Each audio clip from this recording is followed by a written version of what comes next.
To me, it looks like somebody walking. I don't know if it's somebody or a thing, but that's what it looks to me. And Something. you just hit the nail on the head right there for me. So it's like, you know, I often think, this is not just a primate, dude. I don't think it's just a primate. There's a lot of human elements to this, and that's what intrigues me is the Mm. human element. It's intelligent. It looks like it's way, from what I've seen, the descriptions and some of the evidence, the footprints, everything is way more advanced than a gorilla.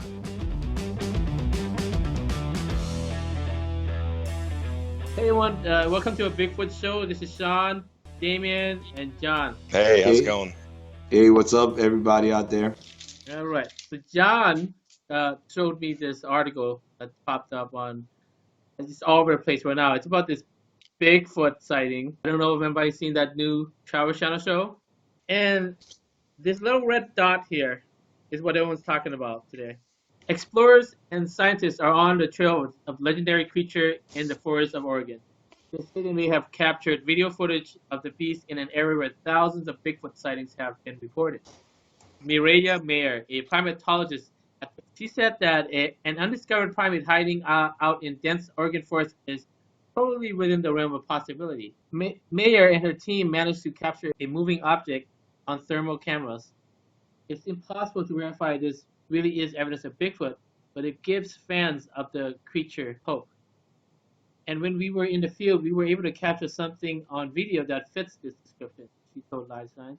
Very big and moving in an ape-like, if not bipedal fashion. That, to me, is probably the most compelling piece of evidence that I've seen so far. Mayer shared the footage with another primatologist, and she says he was impressed. When he saw the footage, he was completely blown away, Mayer said. He agreed with me that something ape-like was far from its home. The Expedition Bigfoot documentary airs this week, and yeah, we saw that. And let me show you. Okay, you don't see much in this photo, but I do have a YouTube video of the story. I'm not going to play the whole thing, but let me just get to it. Okay, here we go.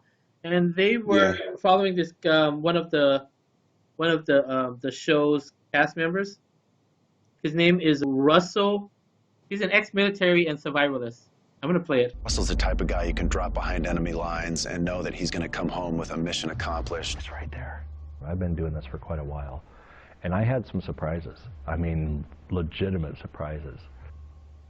I did not want those 3 weeks to be over. You know, my mind was racing of everything that we'd seen because there were some really insane things that we came across that just didn't add up, which is great. 3 weeks, came and gone, just like that. Okay. So let me just skip to that part again. Apparently, they got something on it. According to the article, she said it moved like a primate. And, the first episode of this documentary, we didn't really see anything. I mean, they kept teasing this footage. Well, no, because when I saw it, the interest me was when they somehow they took the blob and made it. Somebody drew like the body of a Bigfoot around the blob that I'm seeing here, And that's and very subjective too. yeah, and they were saying that it's a Bigfoot, but I mean, if you blow this up, you know, Yeah. This is already it. blown up five Yeah, well, times. Five what I times. that's what I'm saying. That's what I saw, and then that's what interests me to look at it even further. And it just, I mean, I love these kinds of shows, but and maybe it's a way for people to say, well, look, we got something, and I would like to see something different. But it's just for in my personal view, I just don't see that you can get that from this, that you can get a Bigfoot from this or a primate. You know, if you look at a primate, and probably a lot of people have seen gorillas and how they walk and how they move. And to me, it looks like somebody walking. I don't know if it's somebody or a thing, but that's what it looks to me. And Something. you just hit the nail on the head right there for me. So it's like, you know, I often think, this is not just a primate, dude. I don't think it's just a primate. There's a lot of human elements to this, and that's what intrigues me is the Mhm. human element. It's intelligent. it looks like it's way, from what I've seen in the descriptions and some of the evidence, the footprints, everything is way more advanced than a gorilla, you know.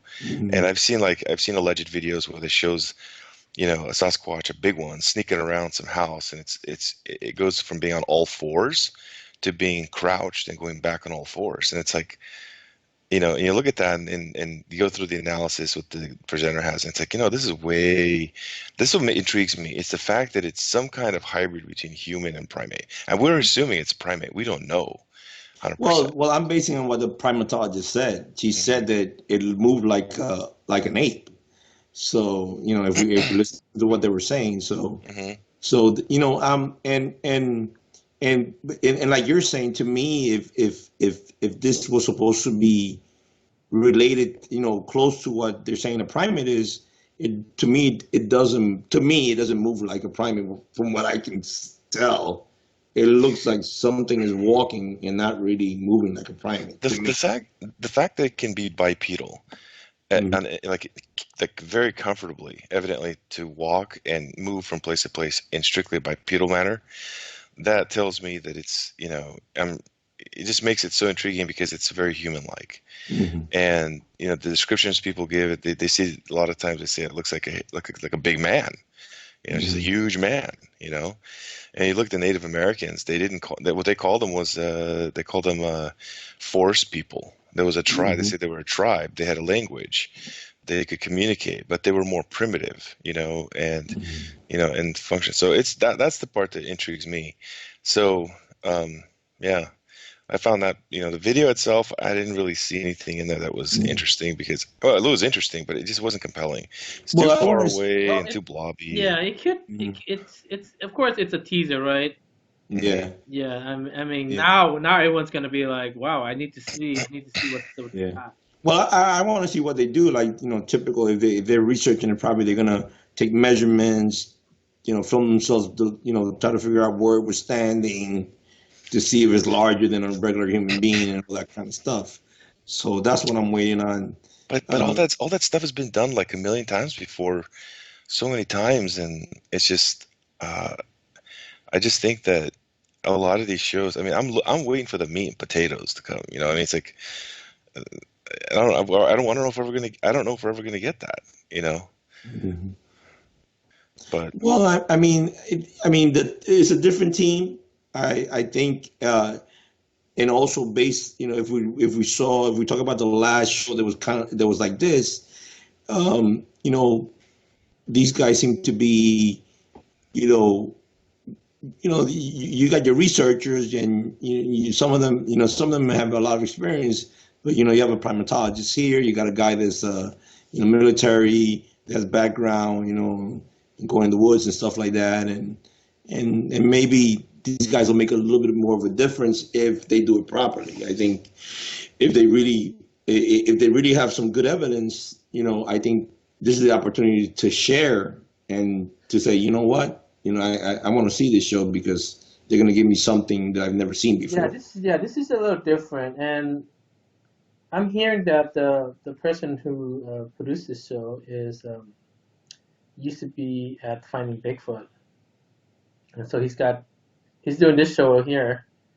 and he's got quite a team, right? He's got the Bryce Johnson, the main guy, and he's got a primatologist, Miriam Mir, and he's got an ex-survivalist, and you got a Bigfooter. They call Hmm. Bigfoot investigators, but we call them Bigfooters. Well, you got to have a Bigfoot to say, oh, that was a Bigfoot. You can't. Yeah, exactly. You need that element in the group. It's kind mhm. of different from Finding Bigfoot, where three of them were Bigfooters, and you got the one scientist. Yeah. I think it's a lot more Well, fun that way. Well, I think the primatologist really to me is really important to me in this case, because if her perspective of it is not biased just based on on primate, if she just doesn't keep it that, then I think if she opens her mind up to the possibility that it might not be a primate, Oh yes, also. That reminds me. That would be interesting, So I have you a know. question. Does anyone know what her specialty is in primates? Well, let's What is look at her background. Damien found a picture of her, and okay? Oh, and she said that it said that also she was an ex cheerleader. Okay, I assume that's before that was in college. Yeah, I don't know if it was for an important team or something. But my question is, what I would like to know is her credentials. Like, I'm not doubting them, but I'm saying, Yeah, what is her you know, specialty? well, well, it Like says here she's a world renowned primatologist, in a what Fulbright. field? Uh, that they don't say. It says a Fulbright scholar and National Science Foundation fellow. It says. Formerly, for nearly 2 decades, she has been a wildlife correspondent, reporting on wildlife and habitat loss while advocating for solutions to the alarming trends. And she found a they call lemur. her they call her the female Indiana Jones, but Yeah, that's about it, really. she discovered a new species of mouse lemur. Yeah, A and mouse that. lemur. Yeah. So Yeah. it doesn't really say exactly what in the primatology field is she, you know, she dedicated her studies to, unfortunately. Yeah, Mm. that's her right there. But maybe later on we can get that information as the show develops. Yeah, maybe we can have her on the show one of these days. Yeah, But yeah, I would love to see what next week brings. It's exactly what they want, you know. It's a great tease, so it's a big thing, and hopefully they find something. She say walk like a primate. yes. Well, the reason I ask about this because the sort of famous primatologist, yeah, I believe he's a primatologist, Jeffrey Meldrum. He's from Oh, definitely. Idaho Yeah. State University. His Yes. specialty is primate locomotion. Hmm. Like he specifically focuses on how primates move, and naturally that really, I guess his interest because of that is really piqued by looking at the footprints that were cast Yeah. of the Sasquatches. But I'd say like if we talk about another, I would really like to know what her background is and what her specialty is. Like what part does she look at and see what her thoughts are in it? Because then you have one professor who's open to the idea compared to another professor who's open to the idea, and hopefully they have two different perspectives Yeah. from two different areas that they specialize in, and you get a much more Yeah. cohesive picture potentially. And that's the reason I was asking that one. Well, I wonder if she knows Dr. Meldrum. That would be I'm interesting. sure. I would be surprised if they didn't, Yeah. because there's not a lot of there's not a lot of And primatologists maybe out in there. the and maybe in this show she might talk to Dr. Meldrum. That could be interesting, Yeah. and ask him about Hmm. because if she said it worked like a primate, which I don't know. I'm iffy about that.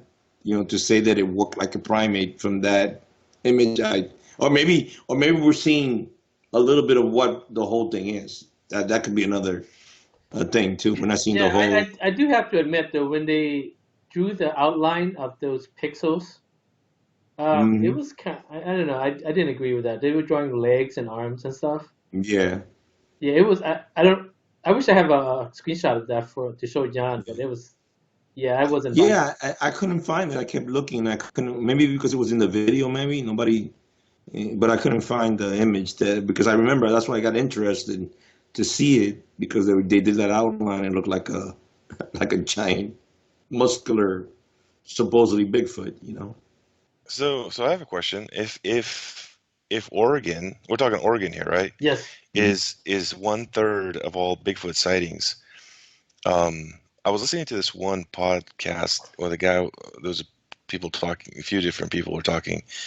They're saying that evidently there's like at least four different species of Bigfoot, and they're very localized to different parts of the country. Like certain species live in certain parts of the country. Mhm. So I would kind of be curious, what is it? What species is supposedly living in Oregon? If it's 1/3 of all sightings, you know? Well, that's the thing. Based on, if you look at all the, evidence that people have brought forth to say, if we could say to support the existence of the species, you can't really say because, for example, people in Florida, they call it the skunk ape. Then Hmm. you got, the skookum. Then you got Sasquatch and Bigfoot. And So that's booger.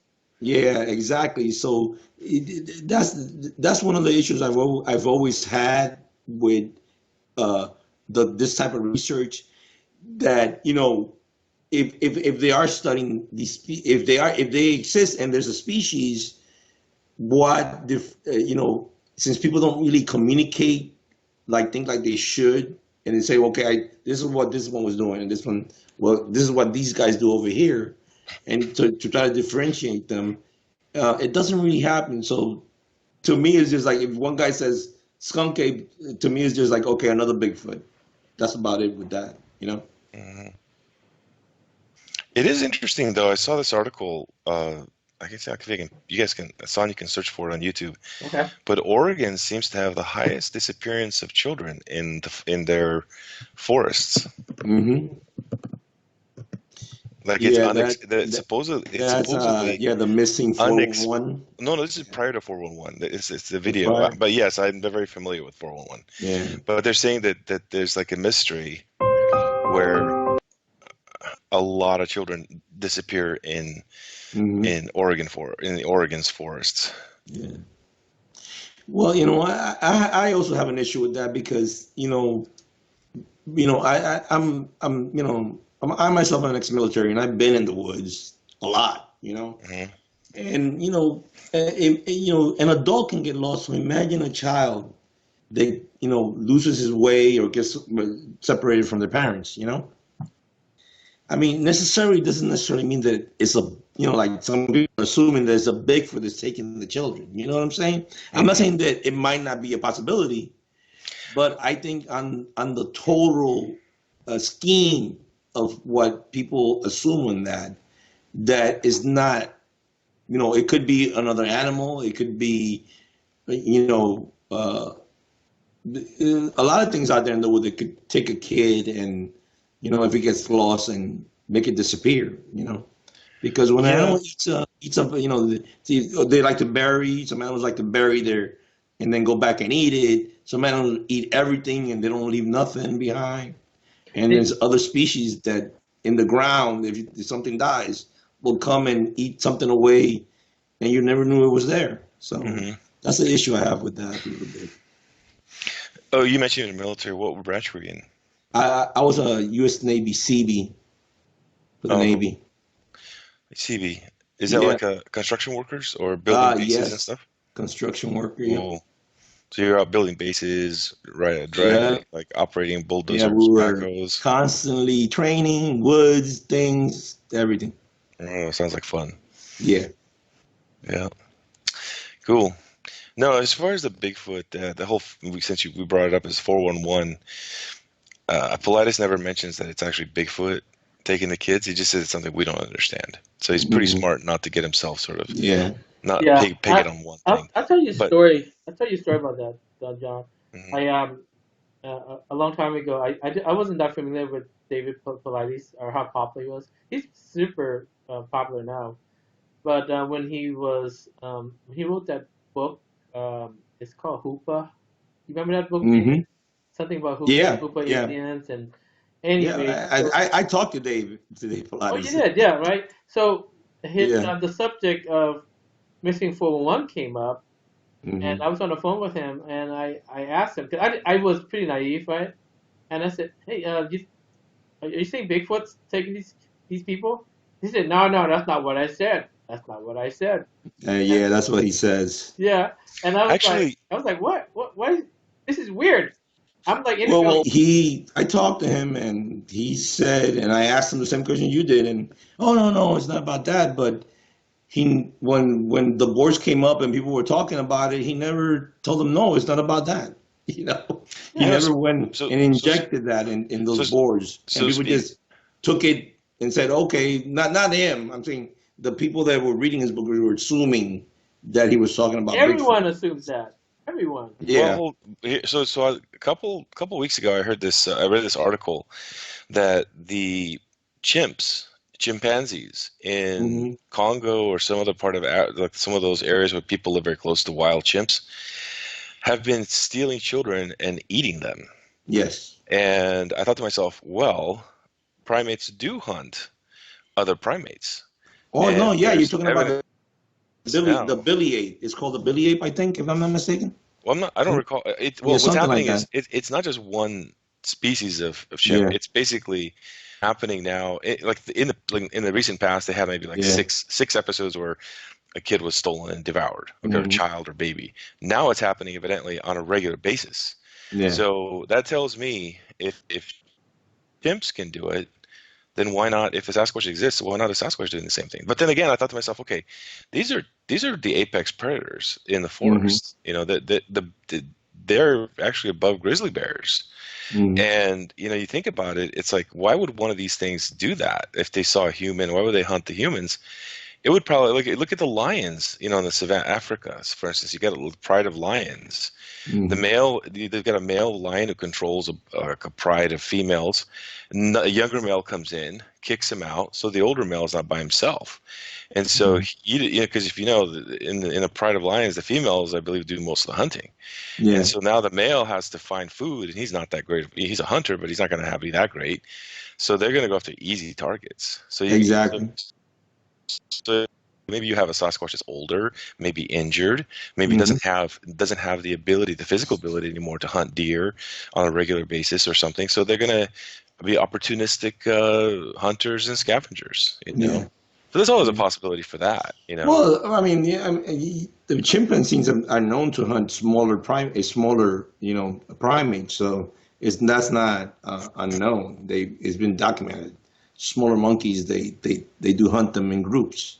Hmm. So it would make sense that, like what you're saying, that an older, you know, let's say something or a Bigfoot would be opportunistic and hunt something that's easy to get, or especially as humans, that we go in the woods and we think we know everything about it, but every animal that's out there probably knows way more than we do. We're like really not in our element, because oh, but I'm a hunter, I do this, but these animals live there 24/7. And and you've seen there's even been cases that people have been attacked by mountain lions, and there's a lot of cases like that too, opportunistic moments. And Hmm. so I'm not saying that it's not possible, but I just don't think that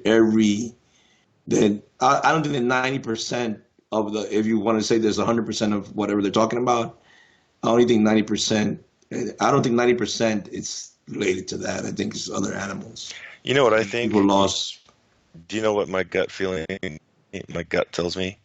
That there's a lot more strangeness out there in the woods than we can comprehend. I Hmm. think the idea of Sasquatch is small potatoes compared to what's really out there.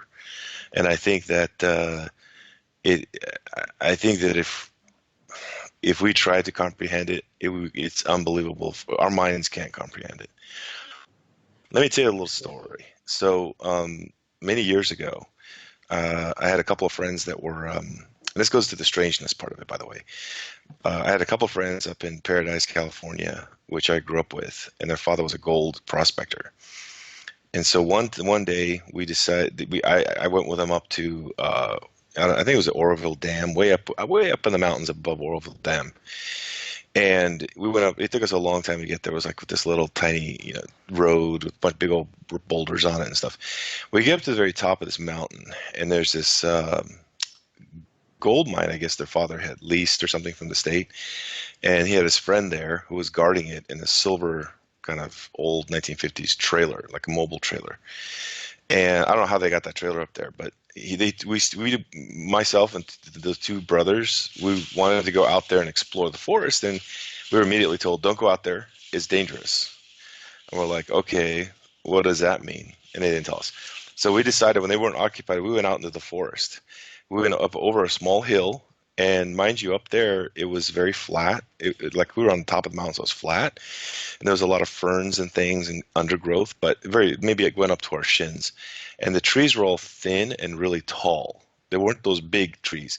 And we found up in the middle of freaking nowhere, we found like imagine a one-bedroom apartment laid out in the middle of the forest. And it looked like it was there for a long time. I mean, years. and the bed was there, the vanity was there. I mean, dude, even the plastic cup with the toothbrushes was in the sink. The bed looked like someone had just took the sheets off of them in the morning, swung their legs over the edge, and disappeared. And for us, it was really because they had the toilet, they had the TV, everything was there except the walls of the apartment, you know? Wow. And it's like, how the hell did anyone get that up there? I mean, how are you going to get a moving truck up there? You can't. And it was in the middle of a forest. There was no road leading there. And we must have hiked probably half a mile, if I remember correctly, up over a hill, down a slope, and then into this kind of flat little mini like it wasn't open, it was like a valley, but it was full of small Hmm. like the tall thin trees, really tall, like 100-footers, and they were like spaced probably 15 feet apart each tree, so it wasn't like super densely packed, but it was a lot. And it's like, I don't see any way somebody would have brought that up there. And so immediately what came to my mind was, it's like, how the hell do you explain this, and we were so dumbfounded walking around this apartment. And my friend started trying to opening up the drawers to the bathroom. And he opens the drawer, and what he finds in there is like toothpicks and tube of toothpaste and all that kind of stuff. And the toilet even had like a little, um, like a little container of magazines next to the toilet. And I didn't have the presence of mind to pick up one of the magazines and look at the date. I didn't. I Yeah. was too freaked out. I wish I'd done that. But we realized at that point that place was so freaky. It really freaked the hell out of us. And then we decided that we just left. We took off back to the main the location where everyone else was. But we never told anybody what we saw. So that's been sort of like, I wouldn't say haunting me, but it's been sort of like um, kind of in the back of my mind ever since. Like, how did that get up there? As a joke, I told my two friends, "Hey, man, this is probably an alien abduction where they basically transported an apartment up here." So and you hear stuff like that, all these stories, Hmm. evidently, alleged stories. I've seen that, so I know that was real. But you hear the other stories, like staircases leading to nowhere, like stone staircases in the forest. I haven't seen those, but people say they've seen them. So there's a lot of mystery out there, I think, beyond Yeah. Bigfoot. So Well, imagine it. People talk about finding doors on rock walls, and then they go back and it's not there. So there's a lot of really crazy stories out there, things like that. So, yeah, I don't doubt that some of that stuff is true. You know, yeah. Well, anything is possible, man. This world, and you got to think that in the past, I always loved this that even Dr. Meldrum talked about this in one of his books, relating to like the stories of ogres and all these different animals and how these things came to be, and they always say that these stories have some truths in them.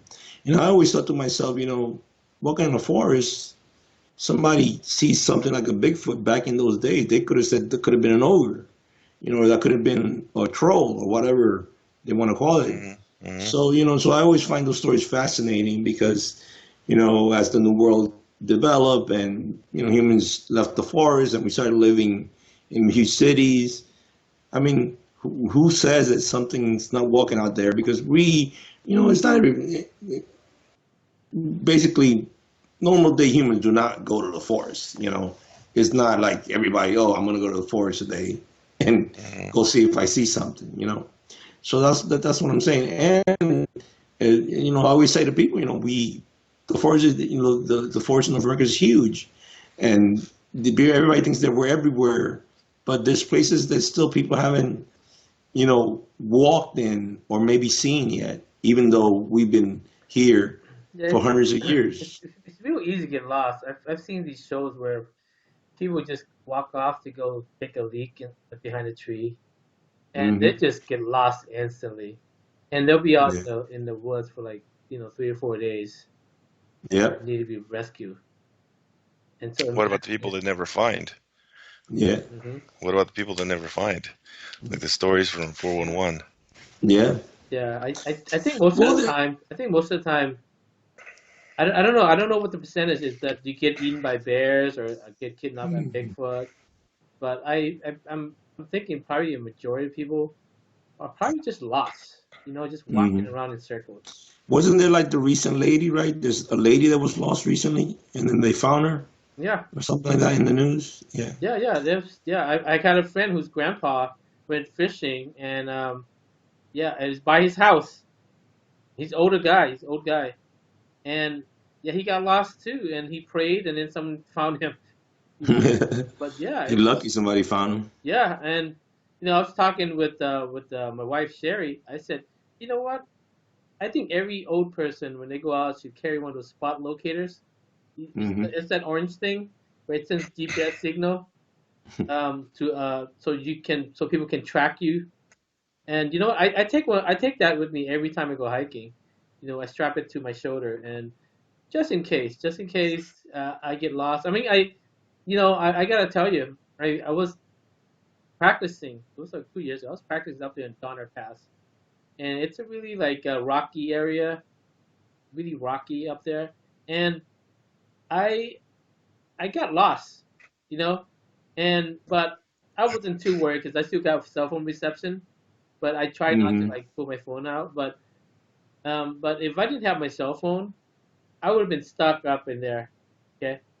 But yeah, I found my way out. I followed the GPS, the map, and the Google map, and yeah, it got me out to Yeah, the road. But yeah, man, it's scary stuff. If you don't have anything. exactly. No, and that's why people get lost. And I'm telling you, is people, they get comfortable.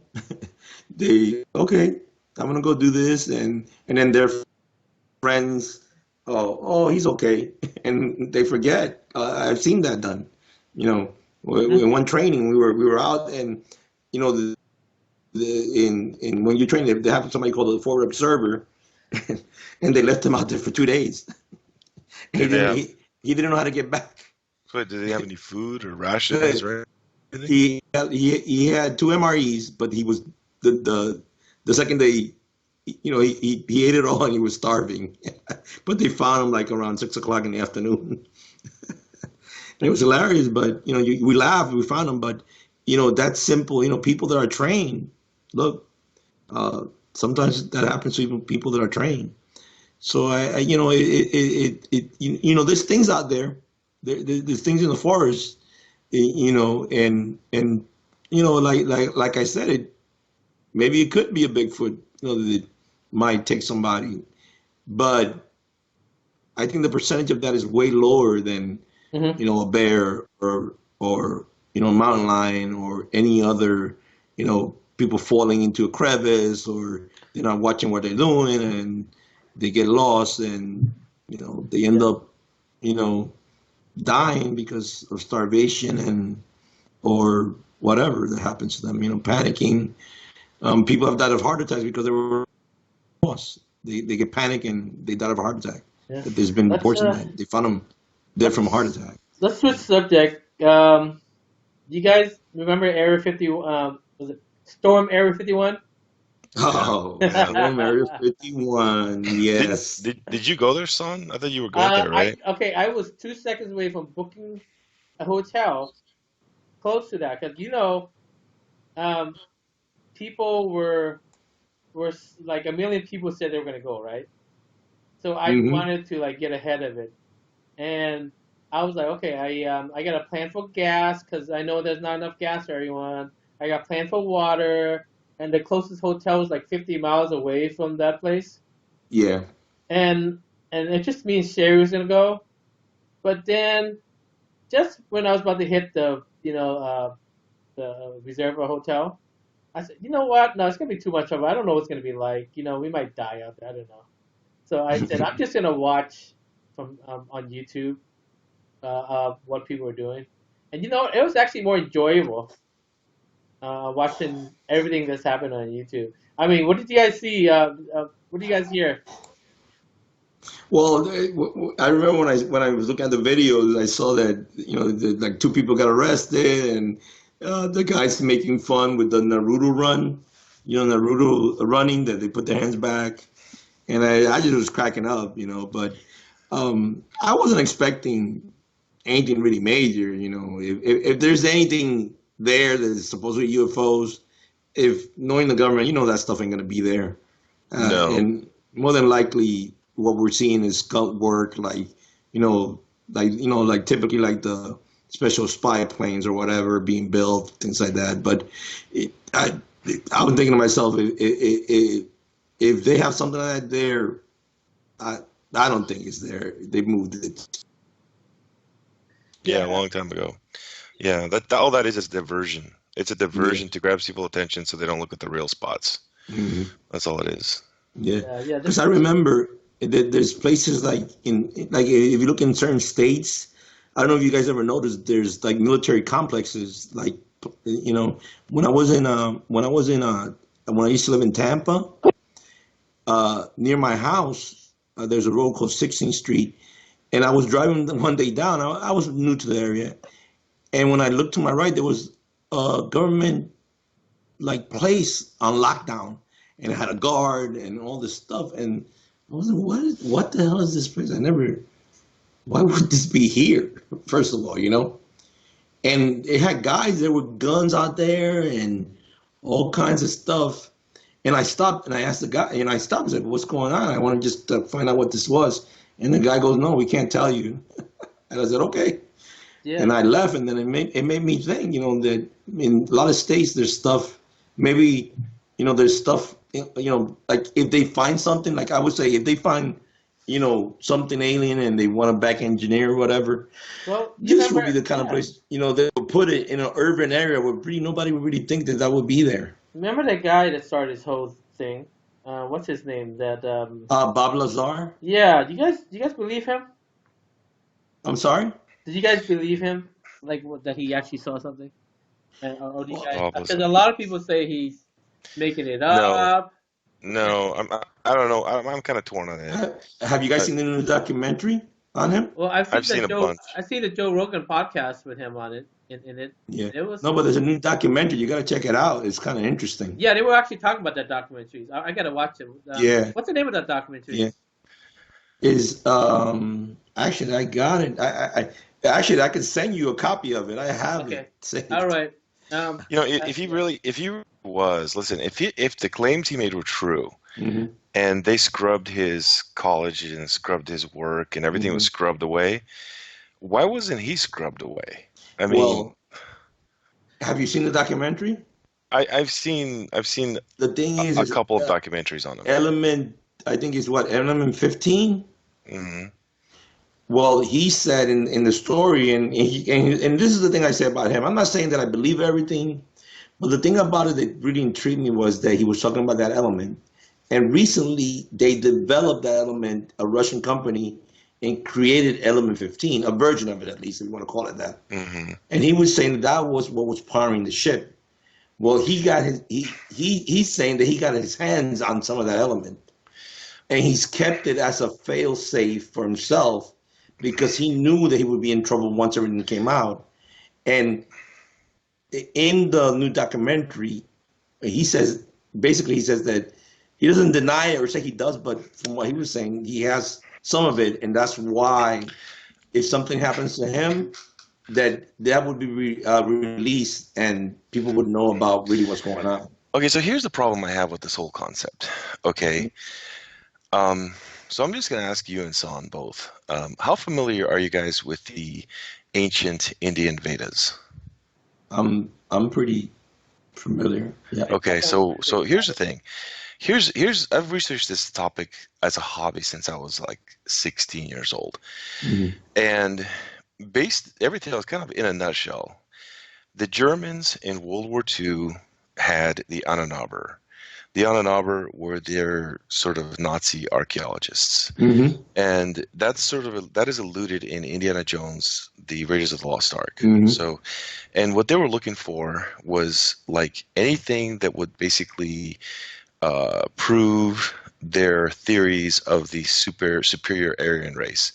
But what they did, evidently, from what I've seen, what I've researched, is what they've done is they actually went out across the world and they looked for artifacts. And evidently, from what I'm hearing, is they found something to do with the Vimanas. Okay, so whether they were able to translate the ancient Sanskrit, ancient Indian Sanskrit Vedas into Mhm. something physical, or if they actually found something in a cave or something.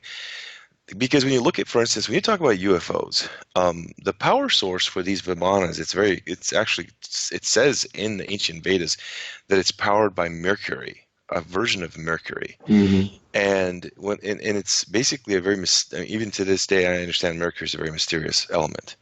So what they did is they created their own version of this thing. Some people call it the bell, or Mhm.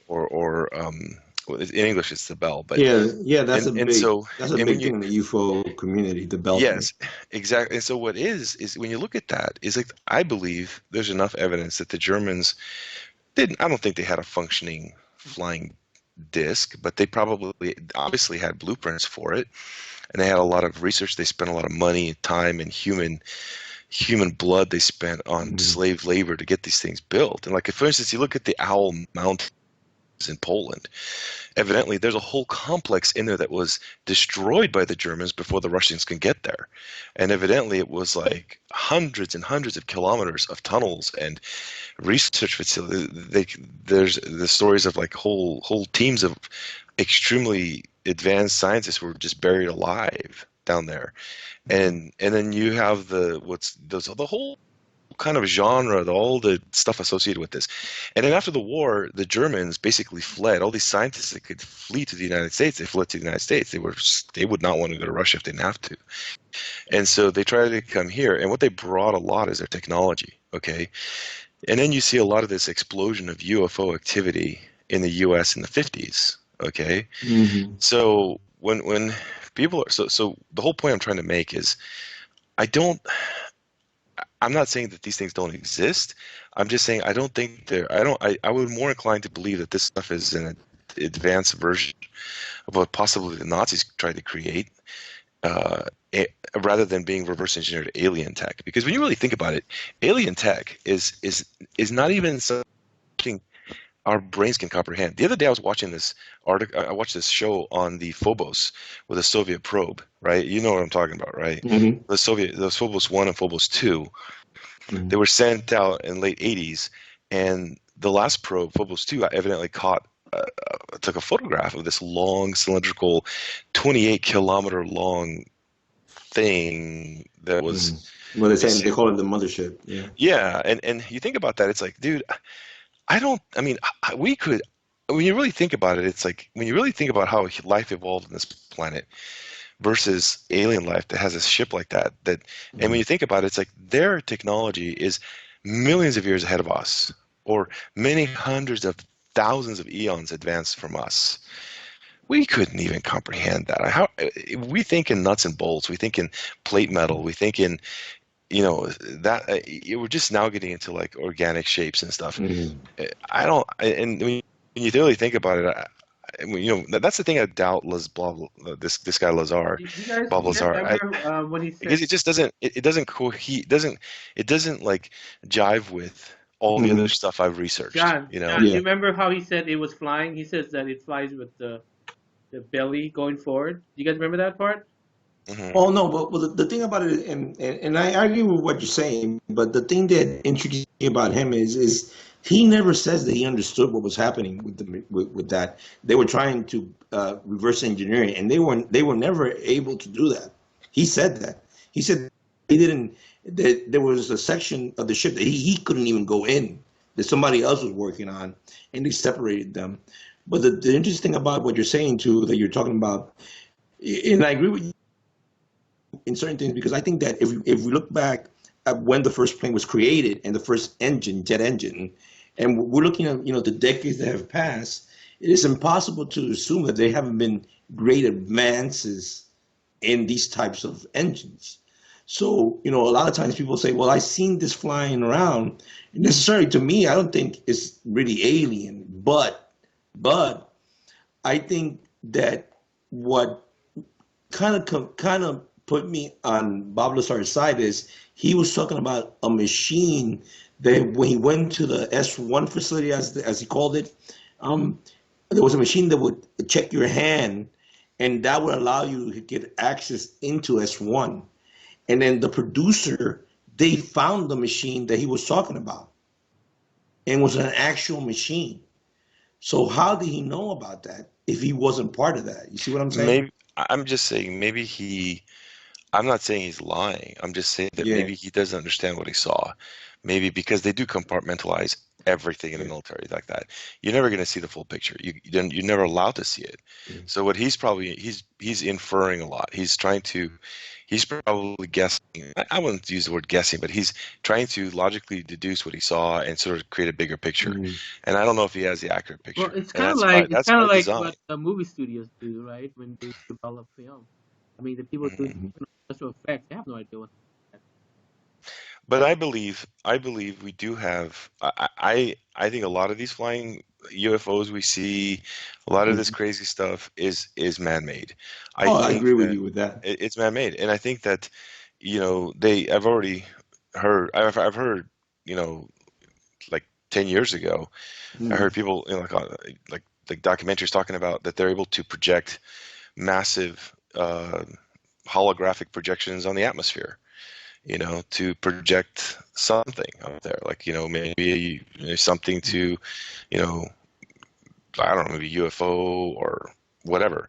So a lot of that tech exists. Also, let's not discount the work Nikola Tesla did, Mhm. and he was very ahead of his time. And there was a lot of stuff evidently that he did not publish that he was working on. And when he died, a lot of that info was confiscated by the US, and they kept it, and never released it publicly. So who knows what they have? I Well, was there's a whole they bunch have of patents there that yeah. He's got the that. universe has taken over, Yeah. and people disappear. They can't do it. Well, he's got that patent too, like the wireless electricity thing, Hmm. and they were gonna he was gonna build like these towers that. Well, he succeeded. He succeeded. He created the towers. He was able because okay, here's what I want to mention is, and this, I don't want to get too sidetracked here, but and this does tie in with the flying discs and lighter than, like the zero gravity, zero G, ships and things like that. It's if you understand the physics and the electromagnetics, and I'm not an expert in this by any stretch of the imagination, but from what I see and what I hear, there's a whole separate field that exists. Like he was talking about that the Earth is just a big energy capacitor, and it receives a lot of energy from the sun. And the sun is an energy capacitor because it receives energy from the universe, and the universe gets from a galaxy. Hmm. So everything is energy, everything. And he was saying that there's free energy in the atmosphere, in the air. He called it the ether, and you can harness it with the right device, which he actually created. And he was able to shoot that energy as free energy wirelessly to other locations. And mysteriously, his tower caught fire and was destroyed. So maybe it was something he created that maybe he didn't anticipate the power surge, or maybe someone did it. I don't know. So the point is, if you look at that, there's a lot, man, that we don't know, and that's why when I say when we talk about UFOs, yeah, I don't think I'm not saying they don't exist. Have you There seen the are. movie? Have you seen the movie about them that came out? No, you mean About the one for Tesla? yeah, there's a movie, and Bell and them, and they were talking about them and all that stuff. The movie's pretty good, actually. Yeah, I researched Tesla, a Yeah. lot. See, my parents are from they're Serbians, and so Oh, Tesla's kind of a big Serbian folk hero, okay. and so it's like, everyone's like, oh, he's Yeah. smart, he's this and that, but the point is, I know a lot about him, because it's, even as a kid, I was always intrigued by what he did, and you know. But anyway, Yeah, so I'm fascinated by Tesla too. I am. and the point is, I'm trying to say is there's a lot of stuff out there that we just don't know about, that we're not supposed to know about, and it's easy for us to say, like for instance, those people have been spotting UFOs now in California and across the country. I don't know if you've seen that report, and there's a video out there in Los Angeles, like a few days ago. There's two guys filming a UFO just in Los Angeles from their apartment window, and Mm. they're kind of freaking out, and I'm like, well, how do we know what that is? I mean, it could be, It could be Yeah. misinformation. It could be something to misdirect us, from the military or powers That's that be. interesting. The reported UFO sightings have actually gone down in recent years. Um, I don't know why that is. Hmm. Well, I think it is because, the majority of people, have gotten so much accustomed to UFO sightings, they don't really pay any mind to them anymore.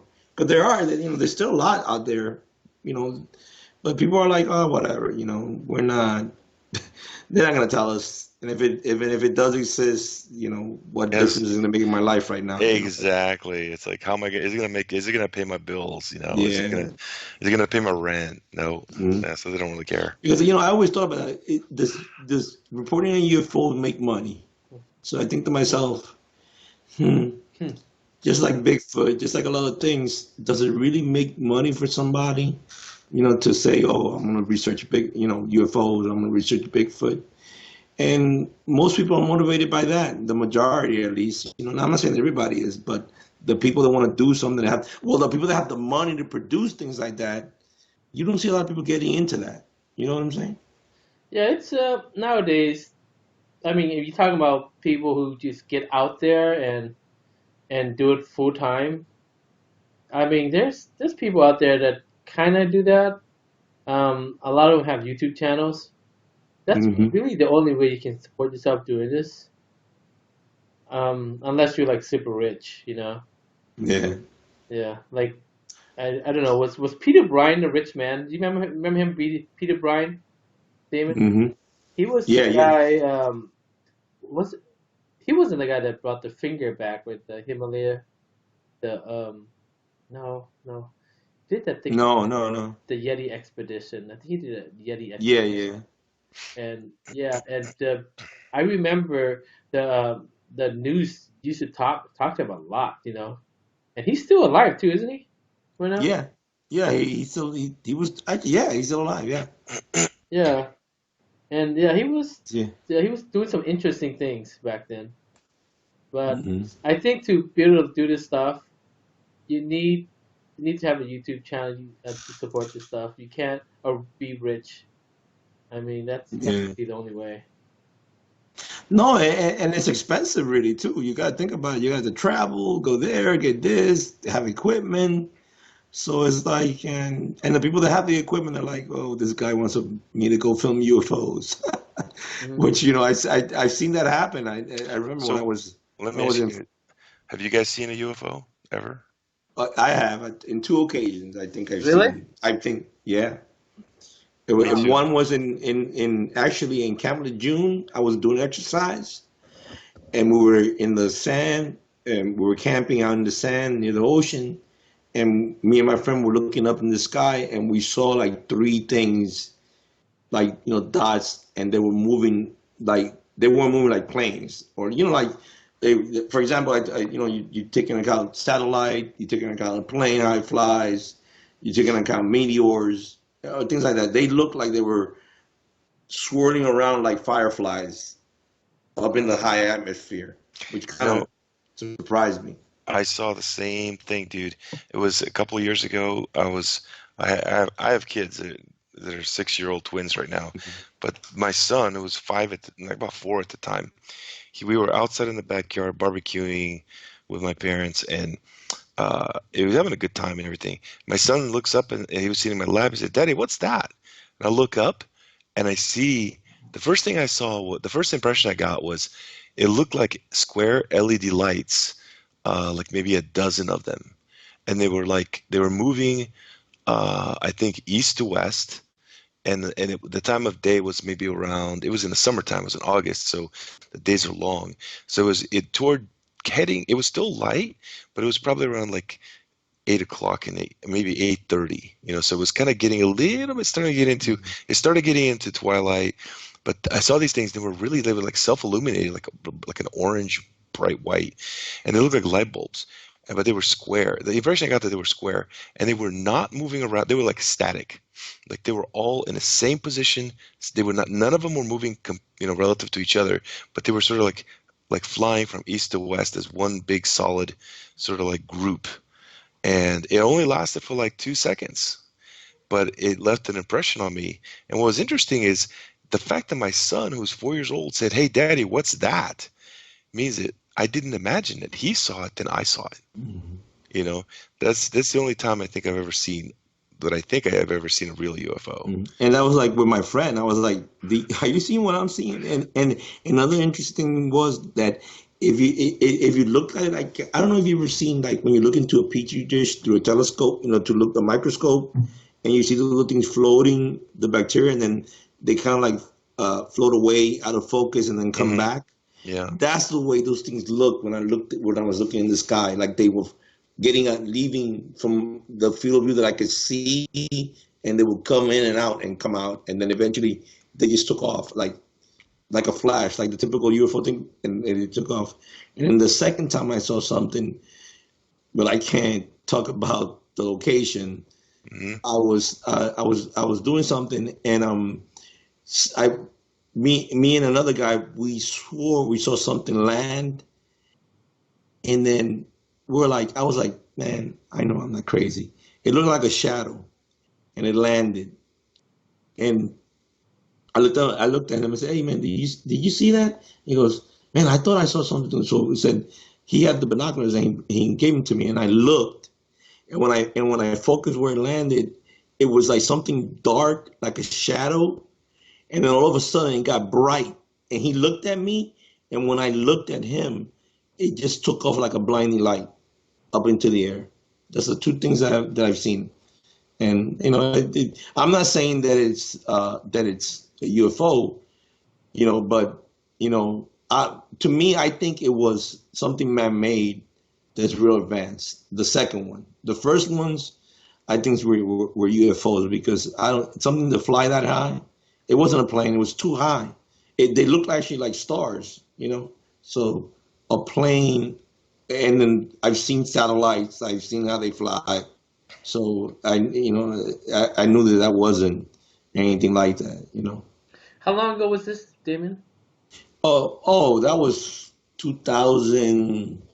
The first one was probably, I say, 2004, Mm-hmm. and then the second thing was in 2007 Yeah. that I saw that. Yeah, the one with the shadow, whatever it was, that Yeah. lit up. Nowadays, we got drones that are so advanced now. But I'm talking about now. Yeah, Now, people just fly drones all over the place. yeah, But I think we forget that the military is pretty advanced, right? yeah. And I don't know, maybe they had drones back then, that they were Well, experimenting. I mean, they could have been testing something. Who knows? But that was so high. I don't think. I mean, it's impossible. There's no way that could have been something small. You know what I'm saying? Because typically when you look at, like I know you guys seen those drone shows when they show the drones Yeah. Mhm. and they're doing those shows in the air, and you see they're not really that high, and you can see they're kind of like small objects, right? Mhm. They look small in the sky, but you could tell that that's not something far away. You know what I'm saying? Yeah. Yeah. But these things were far, and they were moving like fireflies, like around each other, like that, real fast, and going in and out of focus. So how could that be possible? So that means that it was so high that when they got out of what my eyes could limit, I could see, they were flying out of range. That's what I understood from that. So that's why I said, no, this can't be a satellite. This can't be a plane, a helicopter. So You, so you, you so got to you're take. saying, Mhm. go ahead. You're Go ahead. saying that it was blurring and focusing and blurring. Is that what it was doing? Well, that's what I'm saying. To me, what I'm assuming is that it was going away from what my eyes could physically feel of view, and then when it would leave and come back, my eyes would focus back on it. You see what I'm saying? It could also be some kind of vibration, like a frequency. Yeah. Well, somebody told me, like, when you look at the sky for too long, your eyes, the stars start moving. I don't know if you guys ever done that, and you think the star is moving, but Oh I yes. know that wasn't the case, because when they were moving too far and twirling. So because that's happened to me because I filmed before with a camera, Hmm. and I filmed the sky, and when you look too long, the star starts like because your eyes move, they have slight movements, but these things were moving and swirling. So I was like, this ain't that either. So, you rule things out. Kind of just say that in my mind, I believe that there are advanced civilizations out there.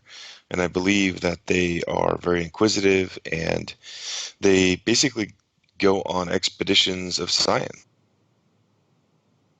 And yeah, so they definitely do exist. I'm sure there's people that seen these things, but I think there's also probably the vast majority of it is terrestrial. It's like technology that's our tech that we just Exactly. don't know about. You guys remember that tech the military was testing not too long ago, maybe 5, 6 years ago? It's like this a shape of a triangle, and it broke the sound barrier. Like, but it did more than that. It can travel halfway across the globe I in think it was 30 called the minutes. I think it was called they had a code name Aurora. Yes. Yeah. Here's what happened. Okay, Yeah. it it went so fast. I mean, it can, like I said, it can travel halfway around the world, or maybe around the world in 30 minutes. Okay, and the last thing we heard about it was that, oh, we lost it. And I'm thinking, you just don't lose things like that. You really don't. I think if we had a successful technology like that, which it was successful, we're gonna say it failed and pretend like it didn't work. That's what I'm Hmm. thinking. Um, but yeah, can you imagine like being in the ocean and then see this thing zip by? It's like, let's say you're in a boat and it's just zipping by. Like you say, what the heck was that? I mean, you probably think it's a UFO or something, Oh yeah. Oh right? yeah. I mean, But think even the spy planes and the some of the planes now that back in those days people would thought were UFOs. Some of them even were reported in Project Blue Book, the triangular shaped planes that people thought they were UFOs, and those are the planes of now, the stealth bombers and things like that people were seeing. They were being tested. So it's interesting. I say this: there's no way that we have not made great advances and leaps in propulsion. We have. And they're not going to tell us that. They're not going to share it with the general public. Who knows? People say, "Oh, I think we can go faster than what they're saying." And but the problem is that, like always, are people going to take the risk to go get on that? What if it exists and go into space, because space is unpredictable for us still, because we're still a young race. So I think that's the issue, because we're like, well, how come we haven't gone back to the moon? And because of the Bannon Bell crap, a lot of people have this theory, but it's not that. It's not it's that once you get out away from, the Earth has a magnetic field, and once we get away from that, we're basically in danger. You could die, from a solar storm or something comes, and you're dead unless you have the right protection. So I think people, once we break those barriers, and people are designing stuff like that, because before, people used to be in oxygen, then they created machines that could recycle the air and take the air and do all kinds of stuff now, like you see in the space station. So, who said that they might not have already something more advanced, and they're already out there experimenting? That's what I think. They're out there in space with a special spaceship, and they're doing some tests. yeah, Maybe not with humans, but with robots. That's what I yeah. think. I don't know if you guys can see my screen, but this is jet here. Is this the thing you're talking about, John? Hypersonic jet travels a mile a second. Yeah. No, that's not the Aurora No, project. that's not the Aurora. No. Yeah, I tried It looking up. looks like a how do you say, it's like kind of chubby looking triangle, I think, right? Isn't it looking like that? The Aurora, right? Aurora. Yeah, I think it's like a I guess chubby, so. like it has a little belly and it's like a triangle. Something like that. Nobody really knows it's supposed Well, to be that's what top they're secret. assuming, because Yeah. some people said they've seen it. Oh, really? You know, yeah, some people said they've seen it. You know, Yeah, I mean, yeah, you can't see it. I'm put looking. it Aurora. No, put Aurora. Um, Aurora skunk project. Okay. sort of like that. Skunk Works, right? Yeah, yeah. Skunk Works, that was like back in the 60s. Nah, but they still because they've been developing for a long time. See, I think that's a Lockheed Martin, but they used to. You know what? Now that you're saying that, I remember because I'm thinking like I'm 54, so I'm thinking when I was like around 25, I remember that they used to have like images of that, and now you can't find them like that. But that's what I'm thinking that it was like a chubby triangle. It was like flat in the bottom. Is it this here? Supposedly, no, no, it looks like a plane. It was more, it wasn't that elongated or anything like that. Yeah, it looks like it's supposed to look like See, let's say if you take this picture, but it was like the triangle wasn't. It was more rounded. The points were there, but it was more rounded in the edges on the sides, and then the bottom was flat and the top was a little bit rounded. That's what I remember that they said was that looked like the Earth. You know what's interesting about this is that ultimately everything goes back to like simple triangles. Like you look at the plane we're talking about, it's just a simple triangle. That's all it is, right? Hmm. And then you guys see that Tesla truck? Oh yeah, It's just Yeah, like 10 yeah. polygons. That's a big thing right not now. not gonna happen for me. It's Sorry. a cyber truck. The It's Yeah. Cybertruck. There like it is. and that thing sold out like it's got like 150,000 sold that in one Hmm. day, in one day. And what do you guys think of this thing? I think it's like 10 polygons or something like that. But you know what interesting about that? Like the stealth bombers, they're Uh, shaped like that.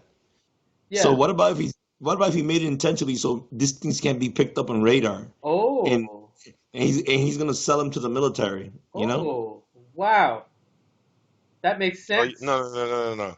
San, I think San could figure out how to locate them without, even though if the truck itself was not visible at all he would look for is the ground disturbance with the tires in the ground, Yeah.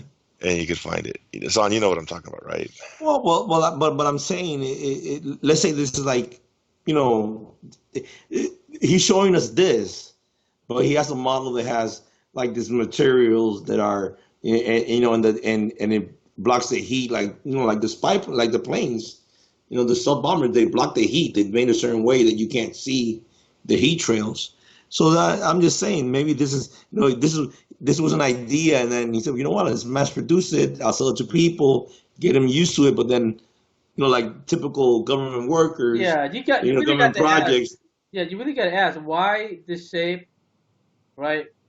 Why it's Yeah, that's what I'm saying. Why would they do that shape? What's the point of that? Why like that? yeah, that's the first thing I thought of is a stealth bomber, right? Um, Yeah, when I looked at it, a lot of people say it looked like that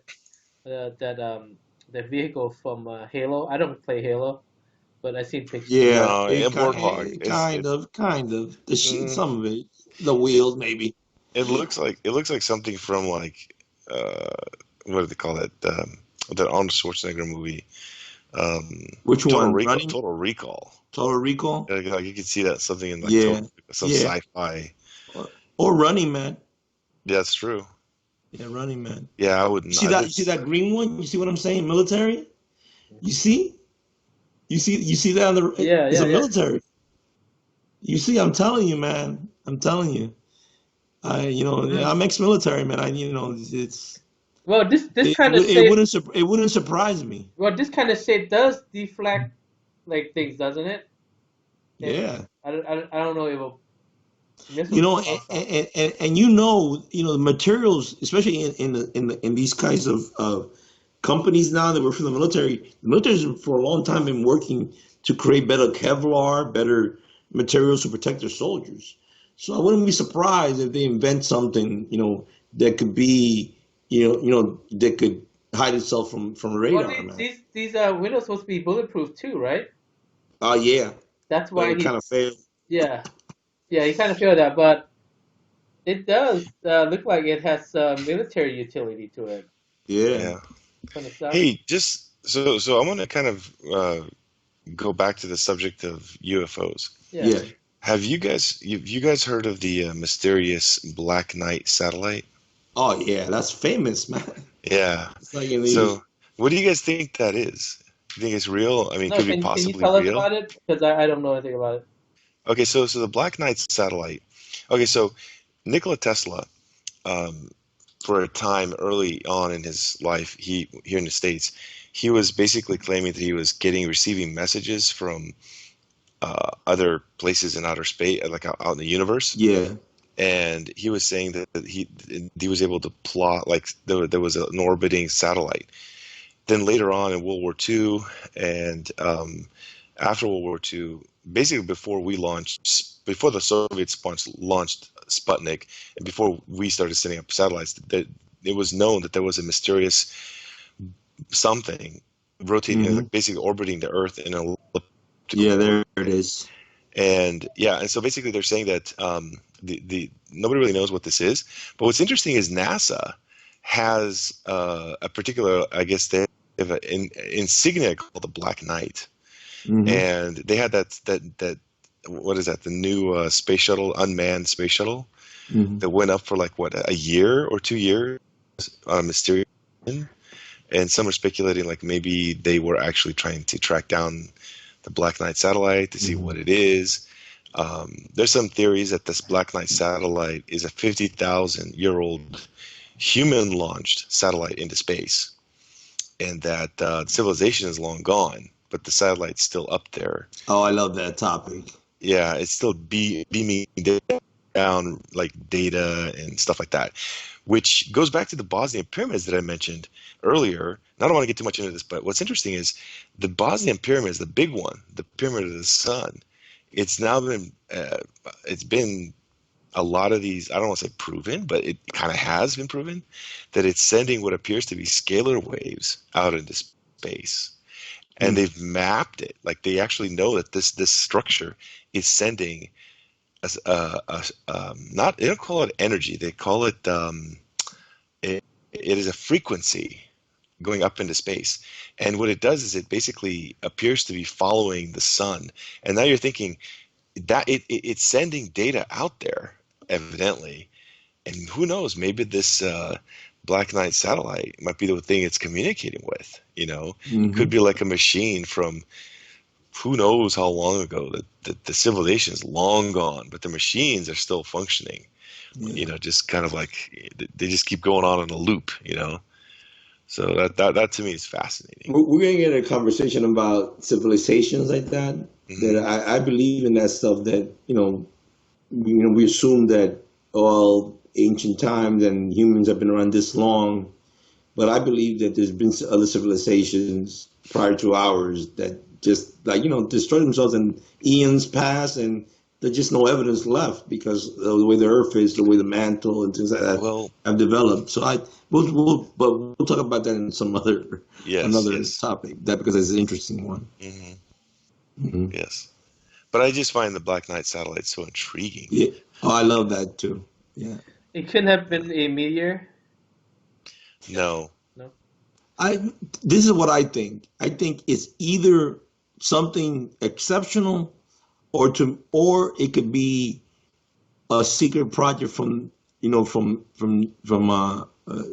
Germany. I mean Russia or what you want at the time because they sent Sputnik up, and prior to that they did a test, and we're not gonna see it. The United States ain't gonna know about it. It's a secret, and they sent it out there and it failed. That's my two uh, options that I think in my head. Either Yeah. something significant or it was an experiment that failed by the Russians prior to their Sputnik. Well, here's the thing. Those are interesting. There might be a third option too, is that this thing, they say that the orbit it's in, some I don't know the person, but I remember hearing a person, someone saying that the Hmm. orbit this thing allegedly is in is not a natural orbit for a satellite. And they're saying Hmm. they're saying Hmm. that the normal orbits would circle a different, it would basically go around, I guess, the circumference of the Earth or something. But what Hmm. happened is this thing now has basically, the Earth has shifted on its axis, which caused this thing to shift. So now it's in this weird elliptical orbit, which indicates that it's been up there. They're saying like for that orbit to change like that. And if it was a satellite, it wouldn't be caught in the Earth. It wouldn't be like a captured body where it stays in the same position, like a little small moon or something. It would have Hmm. fallen back. It would have fallen to Earth, eventually. But Yeah. this has allegedly, if this thing is real, it hasn't. So that means there is some kind of intelligent design there that keeps it up in space. So that, like I said, it's really fascinating. I'd No, love it's to been up see. there for a long time, and I agree with you. Yeah. I mean, why hasn't it crashed? If it's just, how long? I mean, this is what I always ask. NASA could probably calculate, its trajectory, and it would tell us, okay, this thing will be up in the sky for however long, and then eventually will crash. But Hmm. they never say anything like that. Hmm. And especially even with their own other objects, they never talk about that. Oh, this is going to crash sometime this 100 years or whatever. They don't like to talk Yeah. about that stuff. Well, dude, NASA, what do they call it? Never straight answer. Yeah. That is they call it. Yeah, so many times you watch NASA and then they have a view of the outside. As Hmm. soon as some strange, mysterious object is found, happens to be caught on camera, they go to the infamous blue screen. Oh, You know, they close the feed. You're right. that's right. They You're right. just close the feed, I've and seen that before. I've seen that before. there is something there. They're Yeah. hiding.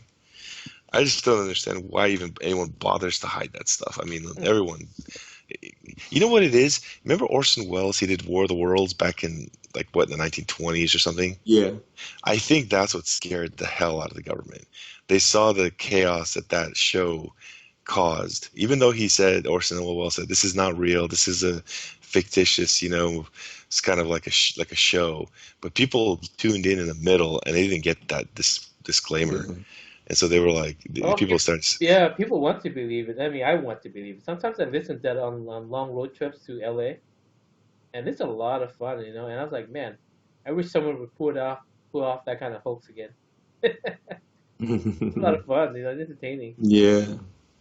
We don't do that I mean, anymore. but it's amazing, right? That's what you want to believe because I mean, to get like they say, oh, if I get to see something like that, Hmm. how would it affect? How would it change my life? Yeah, That's why I feel for people like they want to search for things and Bigfoot and yeah, UFOs and yeah, dude. they want to fulfill something It's like a oh man if purpose. I yeah.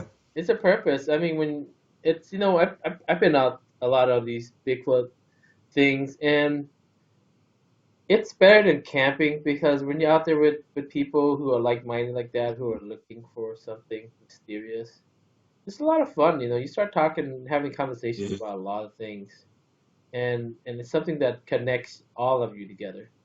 And I really, really love that kind of the mystery. And I hope we can keep doing that. And Bigfoot is it's a big mystery. It's a lot of people who've seen it. I mean, we caught something on thermal that's unexplained. It was bipedal, and I don't know what it was, but it was something. It was definitely Well, something. we got this Expedition Bigfoot new show. We'll see what Yeah, I can't they wait. bring to the table. It's in their ballpark right now. Hmm. What are they going to show us real evidence? What is it they're going to do next? So that's what we got to. For now, this is what we're going to have to entertain ourselves with to Exactly. see where it's going to lead. Yep. Okay, I think that's our show, and you know what? Let's do this every week.